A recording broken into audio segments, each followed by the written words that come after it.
এক বনে একটি শিয়াল বাস করত। তার খুব লম্বা এবং সুন্দর একটি লেজ ছিল। শিয়াল তার লেজটিকে খুবই ভালোবাসত। সে প্রায় বসে বসে তার লেজটি থাবা দিয়ে আঁচড়ে দিত। একদিন সেই শিয়ালের লেজটা শিকারীর খাঁচায় আটকে গেল। শিয়াল খুব ভয় পেয়ে গেল। তার লেজে ব্যথা করতে লাগলো।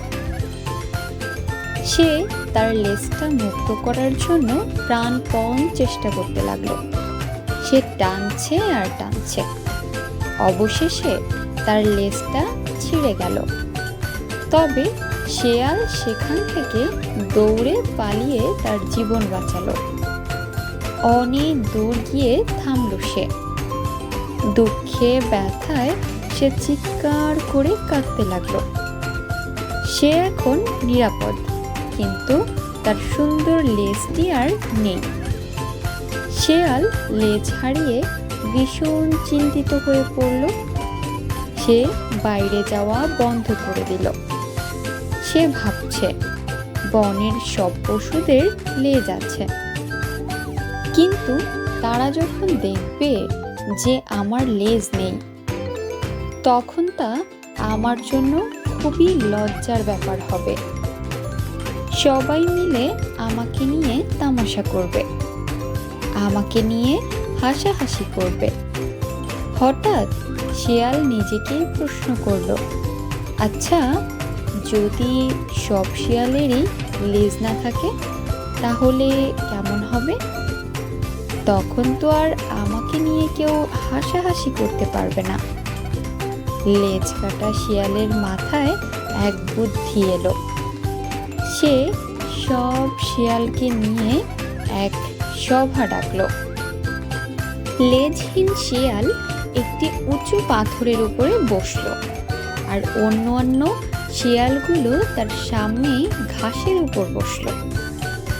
গলা পরিষ্কার করে শিয়াল বলতে শুরু করলো, আমি আমার লেজটাকে অনেক অনেক ভালোবাসি, কিন্তু সেটা এক দুর্ঘটনায় কাটা পড়েছে এবং এতে আমার খুব ভালো লাগছে।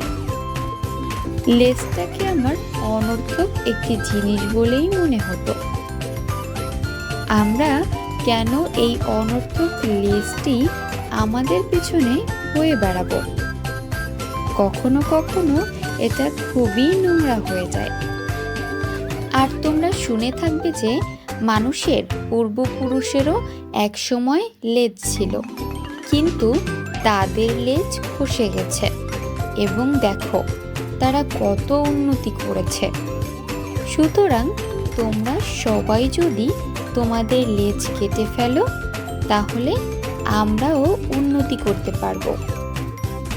শিয়ালের কথা শুনে সভার সবাই স্তম্ভিত হয়ে গেল। কিছু সময় পর একটি বুড়ো শিয়াল লেজ কাটা শিয়ালকে বলল, কিন্তু যদি তুমি দুর্ঘটনায় তোমার লেজ না হারাতে, তাহলে কি তুমি উন্নতির জন্য তোমার লেজ কেটে ফেলতে? আল্লাহ কি আমাদের শুধু শুধু লেজ দিয়েছেন? লেজ কাটা শিয়াল বুঝলো তার পরামর্শ এখানে কোনো কাজে লাগবে না। সে লজ্জায় মাথা নিচু করে সেখান থেকে চলে গেল। আমাদের আজকের গল্প থেকে আমরা কি শিখলাম জানো ছোট্ট বন্ধুরা? অসৎ লোকের মিষ্টি কথায় ভুলে কেউ নিজের ক্ষতি করো না। আমাদের আজকের এই গল্পটি তোমাদের কাছে কেমন লেগেছে অবশ্যই কমেন্ট করে জানাবে। আর ভিডিওগুলো ভালো লাগলে লাইক দিতে ভুলবে না। আর এমন সব নিত্য নতুন সব গল্প পেতে আমাদের চ্যানেলটিকে সাবস্ক্রাইব করে রাখো।